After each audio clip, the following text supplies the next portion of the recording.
Hello friends, कैसे हैं आप सब। उम्मीद करता हूं कि आप सब बहुत अच्छे होंगे। दोस्तों, स्वागत करता हूं आप सभी का आपके अपने YouTube channel dream success education hub पे।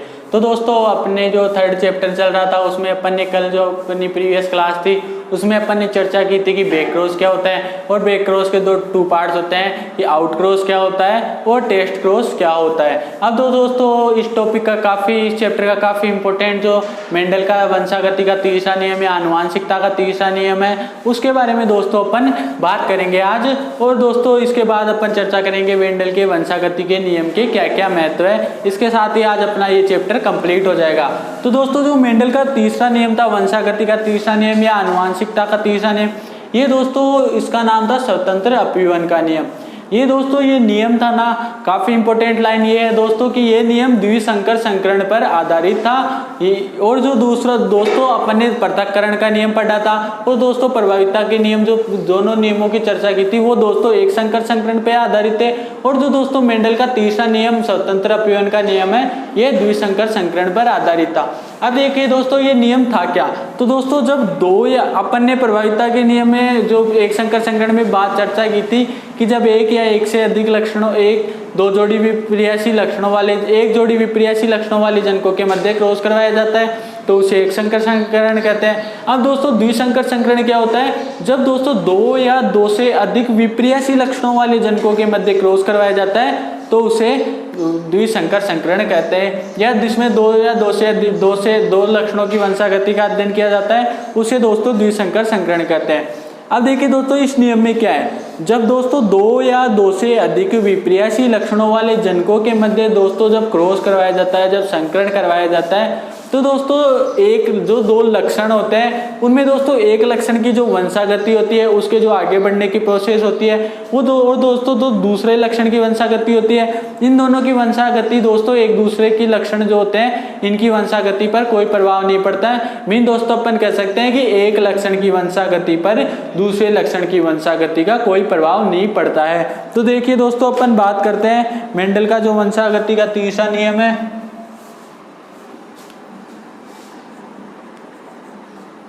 स्वतंत्र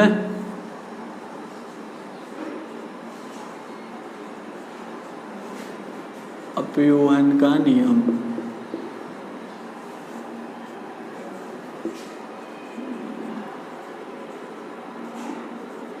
लॉ ऑफ इंडिपेंडेंट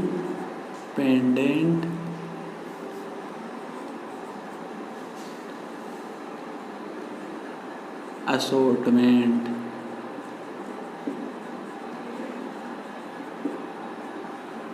ये है दोस्तों। अब देखिए दोस्तों, इसमें क्या है, मेन बात तो दोस्तों इसकी ये है कि यह नियम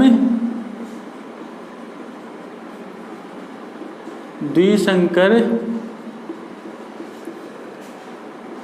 संकरण पर आधारित है।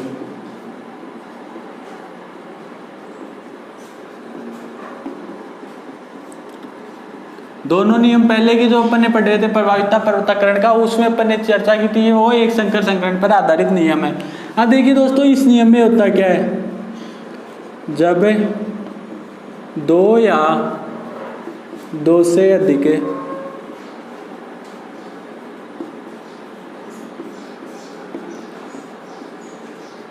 विपर्यासी लक्षणों वाले जनकों के मध्य संकरण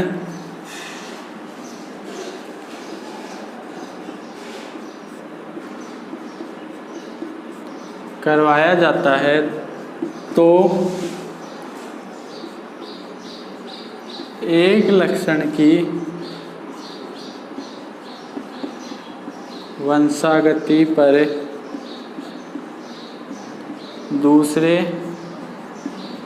लक्षण की वंशागति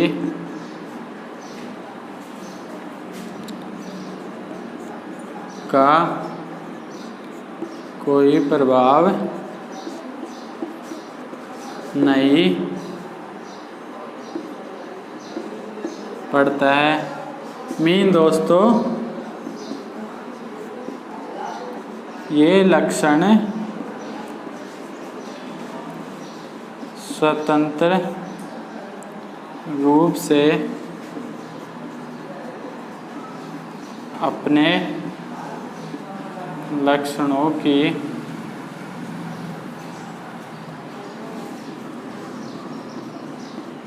अलग अलग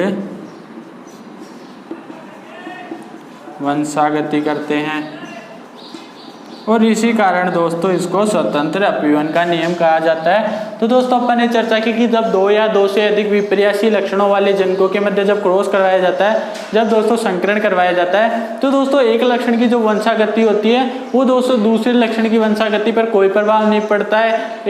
तो इस कारण दोस्तों इसको स्वतंत्र अपीवन का नियम कहते हैं। मीन दोस्तों ये लक्षण होते हैं वो दोस्तों अपने लक्षणों की जो वंशागति है वो स्वतंत्र रूप से करते हैं, इस कारण इसको स्वतंत्र अपीवन का नियम कहते हैं। अब दोस्तों यदि आपको पूछ ले कि द्विसंकर संकरण क्या होता है, जब दोस्तों दो या दो से अधिक विपर्यासी लक्षणों वाले जनकों के मध्य क्रॉस करवाया जाता है तो उसे दोस्तों द्विसंकर संकरण कहा जाता है। ये थी द्विसंकर संकरण की परिभाषा। और मैंने आपको एक बार पहले ही बताया था कि जिसमें वह संकरण जिसमें दो लक्षणों की वंशागति का अध्ययन किया जाता है उसे दोस्तों द्विसंकर संकरण कहा जाता है। अब देखिए दोस्तों इसकी अगर अपन आगे चर्चा करें कि यह क्रॉस होता कैसे है, दो या दो से अधिक जो विपर्यासी लक्षण है उनमें क्रॉस किस प्रकार से करवाया जाता है, ये दोस्तों अपन आगे चर्चा करेंगे।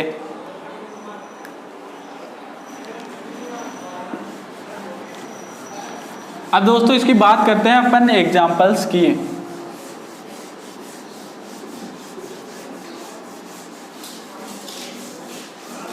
तो दोस्तों अगर अपन बात करें कि क्या हो सकता है, इसके एग्जाम्पल्स को किस प्रकार से समझाया जा सकता है, तो देखिए दोस्तों बात करते हैं कि दोस्तों अपन में किसी लक्षण को चूज करते हैं। अब मान लो दोस्तों अपन ने जो मेंडल ने 7 जोड़ी विपर्यासी लक्षण लिए थे उसमें बीज पे दोस्तों अपन अध्ययन करते हैं। तो दोस्तों आपको पता है बीज में मेंडल ने क्या क्या, एक तो मेंडल ने बीज की आकृति को लिया था, एक दोस्तों बीज का रंग लिया था। अब दोस्तों बीज की आकृति में मेंडल ने प्रभावी और अप्रभावी लक्षण लिया था। तो दोस्तों मेंडल ने बीज की आकृति ली थी, वो एक तो प्रभावी लक्षण लिया था गोलाकार, गोलाकार को लिए दोस्तों अपन कैपिटल आर काम लेंगे, प्रभावी है। और दोस्तों जो अप्रभावी लक्षण है उसके लिए झुर्रीदार काम में लिया था। ये दोस्तों अपन ने पहले भी चर्चा की थी, इसके लिए अपन स्मॉल आर काम लेते हैं। बीज के रंग में दोस्तों प्रभावी लक्षण जो मेंडल ने लिया था वो लिया था पीला, कैपिटल वाई। और दोस्तों जो अप्रभावी लक्षण लिया था वो लिया था हरा, स्मॉल वाई। अब देखिए दोस्तों किस प्रकार से संकरण करवाया जाता है। जब दोस्तों समयुग्मजी गोल जो प्रभावी लक्षण बीज की आकृति होती है और अप्रभावी जो झुर्रीदार होते हैं, इनमें दोस्तों अगर अपन क्रॉस करवाए कि किस प्रकार से अपने को पीडी प्राप्त होती है, F1PD किस प्रकार से प्राप्त होती है और जो F2PD है वो किस प्रकार से प्राप्त होती है। तो देखिए दोस्तों अब इसमें अपन ने क्रॉस करवाते हैं कि किस प्रकार से द्विसंकर संकरण क्रॉस होता है या स्वतंत्र अपीवन में किस प्रकार क्रॉस होता है। तो देखिए दोस्तों अपन ने यहाँ पे संयुग्मजी गोलाकार लिया है, यहाँ संयुग्मजी पीले लिए हैं, यहाँ पे संयुग्मजी झुर्रीदार लिए हैं और यहाँ पे संयुग्मजी हरे लिए हैं। जब दोस्तों संयुग्मजी गोल पीले पौधों का संकरण संयुग्मजी झुर्रीदार हरे पौधों से करवाया जाता है तो दोस्तों जो F1PD होती है दोस्तों उसमें जो सभी पौधे हैं वो दोस्तों वो गोल पीले प्राप्त होते हैं। किस प्रकार से प्राप्त होते हैं ये दोस्तों अपन चर्चा करते हैं। ये दोस्तों संयुग्मजी गोल पीले ले लिए अपन ने, यहाँ पे यहाँ ले लिया दोस्तों संयुग्मजी झुर्रीदार हरे। अब देखिए दोस्तों इसके लिए अपन ने क्या क्या काम में लिया है, कैपिटल आर कैपिटल वाई। यहाँ पे काम में लिया अपन ने small R capital small Y. अब देखिए दोस्तों अपन इसको कैपिटल आर कैपिटल वाई लिख लेते हैं, इसको दोस्तों अपन स्मॉल आर स्मॉल वाई के रूप में काम में ले लेते हैं। या दोस्तों अगर अपन इसमें बात करें तो इसको अपन लिख सकते हैं capital R small R capital Y small Y. ये दोस्तों अपने को F1PD प्राप्त होती है। ये दोस्तों PPD है। ये दोस्तों अपन ने युग्मक लिए हैं। ये दोस्तों अपने को प्राप्त हो गई कि PPD थी, इसमें अपन ने से F1PD प्राप्त हो गई। अब दोस्तों अगर अपन आगे चर्चा करें कि किस प्रकार से F1PD है उससे F2PD प्राप्त होती है और किस प्रकार दोस्तों द्विसंकर संकरण होता है, इसकी देखिए दोस्तों अगर अपन नेक्स्ट पेज में चर्चा करते हैं।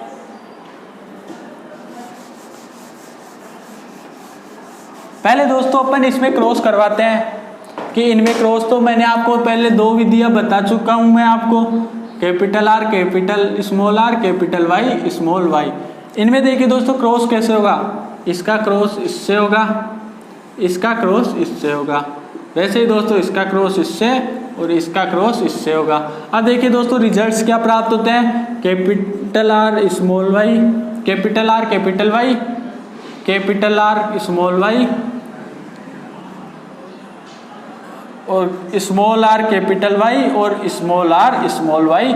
ये दोस्तों अपने को F1PD के रिजल्ट्स प्राप्त होते हैं। अब देखिए दोस्तों ये किस प्रकार से क्रॉस होता है, इसको दोस्तों अपन चेकर बोर्ड विधि से समझते हैं। कौन सी विधि दोस्तों, चेकर बोर्ड। द्विसंकर संकरण को दोस्तों चेकर बोर्ड विधि से समझा जाता है। और ये दोस्तों चेकर बोर्ड विधि दी थी पुनेट ने, पुनेट नामक वैज्ञानिक है दोस्तों, उसने चेकर बोर्ड विधि दी थी कि इनमें संकरण चेकर बोर्ड विधि से करवाया जा सकता है। अब देखिए दोस्तों अपन आगे चर्चा करते हैं इनमें क्रॉस कैसे होता है और जो चेकर बोर्ड विधि होती है वो क्या होती है।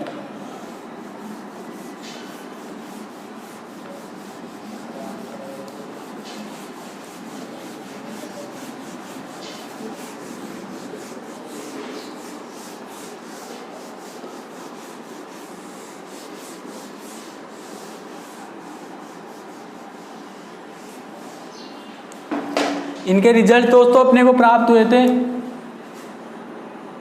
Capital R small Y capital R capital Y दोस्तों, capital R small Y small R capital Y और दोस्तों स्मॉल आर स्मॉल वाई।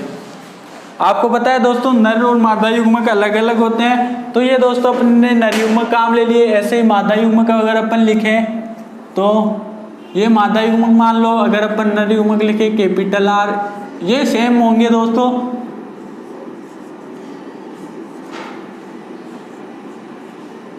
और स्मॉल आर स्मॉल वाई। अब देखिए दोस्तों इसकी अपन चर्चा करते हैं क्रॉस की।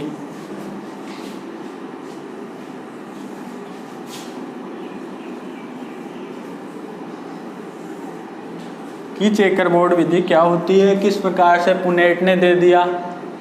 तो दोस्तों ये विधि बहुत इजी है दोस्तों। पुनेट ने सोचा कि बच्चों को परेशान नहीं करेंगे, इसलिए दोस्तों पुनेट ने बहुत इजी विधि निकाल दी दोस्तों, जिससे दोस्तों इसके क्रॉस को आसानी से समझा गया।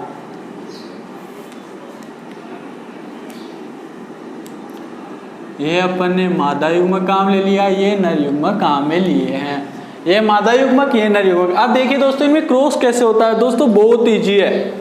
अब देखिए दोस्तों इसका क्रॉस इससे दोस्तों बॉक्स बन गया, जो अपन ने पृथक्करण के नियम में मैंने आपको बताया था। और जो दोस्तों अपने कल की क्लास थी जिसमें अपन ने टेस्ट क्रॉस पढ़ा था, परीक्षण संकरण, उसमें भी दोस्तों मैंने आपको बताया था।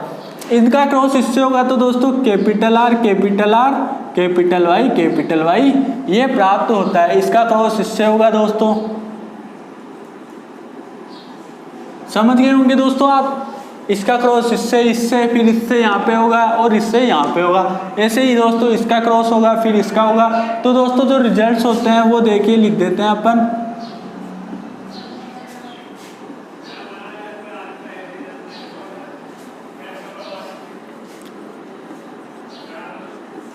स्मॉल को अपन बाद में लिखते हैं, पहले जो कैपिटल होता है दोस्तों उसको लिखते हैं, क्योंकि वो प्रभावी लक्षण होता है।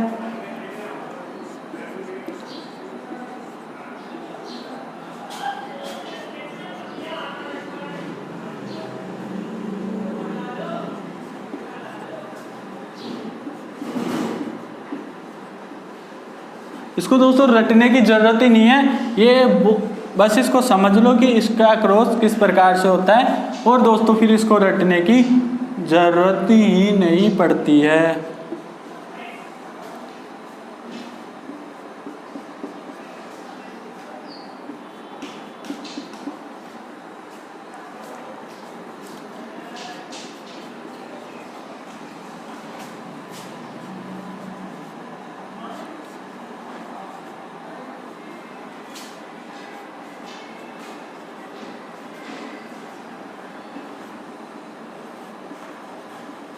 तो ये थे दोस्तों क्रॉस। अब देखिए दोस्तों, अगर दोबारा अपन बात करें, इसका क्रॉस इससे अपन ने करवाया, इसका इससे, इसका उससे और इसका उससे दोस्तों, ऐसे प्रकार दोस्तों अपन ने क्रॉस करवा लिया। तो ये दोस्तों चेकर बोर्ड कहलाता है।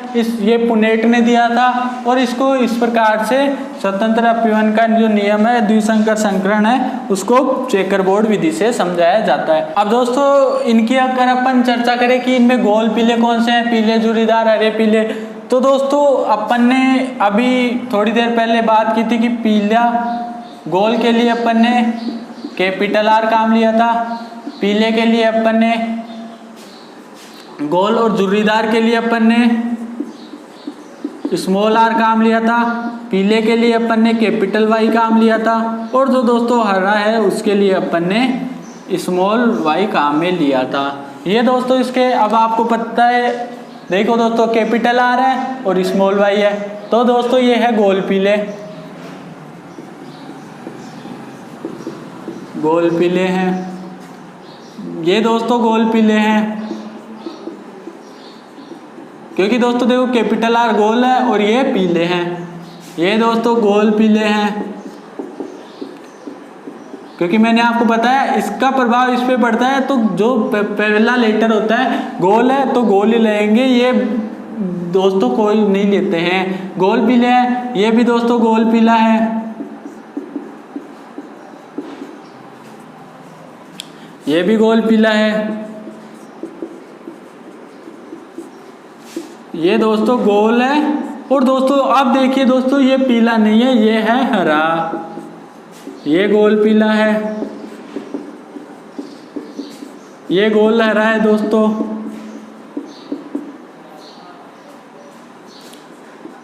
ये गोल पीला है दोस्तों, ये भी गोल पीला है। अब देखिए दोस्तों ये क्या है, ये दोस्तों स्मॉल आर जुर्रीदार है और कैपिटल वाई दोस्तों है पीले का, तो जुर्रीदार पीला है। ये दोस्तों है जुर्रीदार पीला। अब देखिए दोस्तों ये गोल पीला, अब ये इसमें स्मॉल वाई आ गया, स्मॉल वाई दोस्तों हरे का है, तो ये गोल हरा हो गया। अब कैपिटल आर दोस्तों देखिए जुर्रीदार का है, स्मॉल वाई दोस्तों पीले का है, तो ये जुर्रीदार पीला हो गया। और दोस्तों स्मॉल आर जुर्रीदार का है, और ये के स्मॉल वाई हरे का है, तो ये दोस्तों जुर्रीदार हरा हो गया। अब दोस्तों इसकी बात करते हैं अपन पहले इसके जीन लक्षण प्रारूप की। तो आपको पता है लंबापन गोनेपन की जगह अपन ने गोल पीले काम ले लिए, तो ये दोस्तों इसके गोल पीले, गोल हरे, गोल जुर्रीदार, इनके बेस पे दोस्तों लक्षण प्रारूप की अगर अपन बात करें तो ये दोस्तों यहाँ पे आपको दिखेगा। उसकी दोस्तों अपन नेक्स्ट जो अपनी वो होगी नेक्स्ट पेज में बात करेंगे। पहले अपन दोस्तों इसको लिख लेते हैं गोल पीले कितने हैं। एक गोल पीला, दूसरा गोल पीला, तीसरा गोल पीला, चौथा गोल पीला, पांचवा गोल पीला, छठवां गोल पीला, और ये 7 दोस्तों गोल पीला, ये 8 नंबर का गोल पीला, और दोस्तों गोल पीला 1 9। तो दोस्तों गोल पीले कितने हो गए अपने पास? 9 गोल पीले हो गए। तो लक्षण प्रारूप में गोल पीले 9 आ गए। अब देखिए दोस्तों अपन बात करते हैं गोल हरे की। तो गोल हरा दोस्तों एक ये रहा अपने पास, एक गोल हरा ये रहा, दूसरा गोल हरा, एक दोस्तों गोल अरे अपने पास ये रहा। तो दोस्तों गोल अरे कितने हो गए, 3 हो गए। अब देखिए दोस्तों अगला अपने आता है झुर्रीदार पीला। तो झुर्रीदार पीला 1 है, 2 है दोस्तों, और झुर्रीदार पीला ये है। तो झुर्रीदार पीले कितने हो गए दोस्तों, 3 हो गए। अब अगर अपन लास्ट चेक करें तो दोस्तों झुर्रीदार हरा अपने पास 1 है, तो इसका रेशियो अपने पास 1 आ जाएगा। तो दोस्तों अपन बात करें लक्षण प्रारूप की, तो दोस्तों लक्षण प्रारूप जो प्राप्त होता है अपने को, वो प्राप्त होता है 9:3:3:1, 9:3:3:1। अब देखिए दोस्तों इनकी काउंटिंग कीजिए, 9 और 3 12, 3 15 1 16, और ये बॉक्स गिनेंगे आप तो भी दोस्तों ये 16 प्राप्त होंगे। इसका मतलब दोस्तों अपने ये सेम है। जो इसका फिनोटाइप प्राप्त होता है लक्षण प्रारूप 9:3:3:1 के रूप में, वो अपना सही है। अब दोस्तों इसका जीन प्रारूप है दोस्तों, जीन प्रारूप दोस्तों काफी लंबा है, उसको दोस्तों आपको याद रखना पड़ेगा। वो दोस्तों देखो जीन प्रारूप कैसे होगा, ये देखो दोस्तों इसके जैसा ये अकेला है, इसके जैसा कहीं और है क्या आपके पास दोस्तों? तो दोस्तों ये 1 है, तो जो जीन प्रारूप में रेशियो आएगा दोस्तों वो होगा 1 पहले 1। अब दोस्तों इसके जैसा देखना है अपने को, इसके जैसा दोस्तों देखो कहाँ है क्या,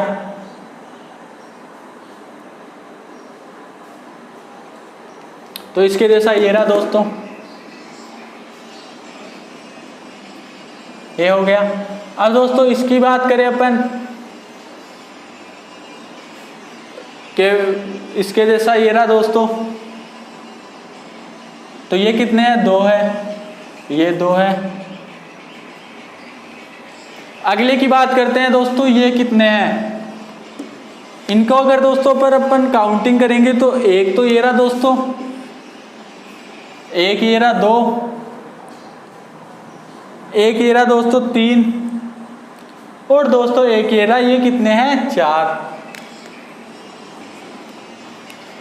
इसकी जैसे अगर अपन बात करें दोस्तों तो ये अकेला है। ये बात करें अगर दोस्तों अपन इसको अपन ने पहले ले लिया है, तो इसके दोस्तों ये रहा, ये 2 हो गए। और इसकी बात करें तो ये दोस्तों अकेला है, ये दोस्तों ये 2 है, और ये दोस्तों जो एंड रह गया ये दोस्तों अकेला है। तो इसका रेशियो आएगा 1:2:4:1:1:2:1:1।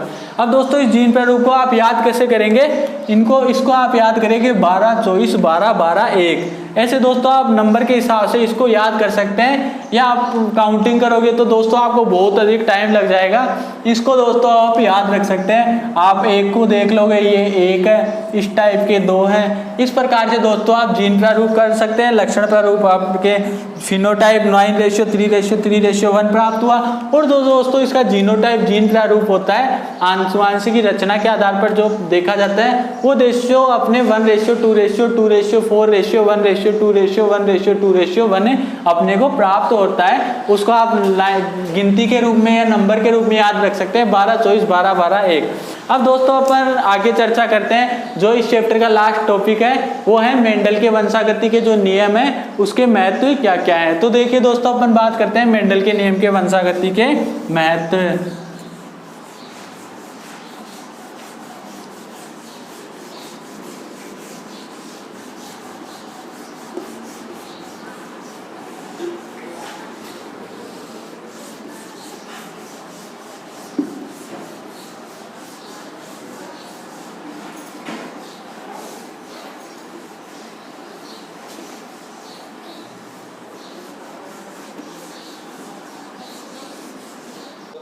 तो अपन बात करते हैं कि मेंडल के वंशागति के क्या क्या महत्व है। मेंडल ने जो वंशागति के नियम दिए थे या आनुवांशिकता के जो वंशागति के नियम है उनके दोस्तों क्या क्या महत्व है। तो दोस्तों सजीवों में प्रभाविता का लक्षण पाया जाना महत्वपूर्ण है दोस्तों, क्योंकि दोस्तों अपन ने बात की है कि प्रभावी लक्षण होते हैं दोस्तों वो अप्रभावी लक्षण को प्रकट नहीं होते हैं, होने देते हैं। और दोस्तों कई अप्रभावी कारक हानिकारक व घातक जीन होते हैं, उनको दोस्तों जो प्रभावी लक्षण है वो प्रकट नहीं होने देता है। इस कारण दोस्तों प्रभाविता का गुण पाया जाना सजीवों के लिए दोस्तों काफी महत्वपूर्ण होता है। दोस्तों दूसरी अगर अपन बात करें कि मेंडल ने जो पृथक्करण का दूसरा नियम दिया था, जिसे अपन ने विसंयोजन का नियम कहा था, और जिसे दोस्तों अपन ने युग्मकों की शुद्धता का नियम कहा था, वो दोस्तों जीन जो मेंडल का पृथक्करण का नियम है दोस्तों, उससे जो जीन संकल्पना होती है, जीन कंसेप्ट होता है, वो दोस्तों मेंडल के पृथक्करण के नियम से ही जीन जो संकल्पना होती है उसकी पुष्टि की जा सकती है। आगे दोस्तों अपन बात करें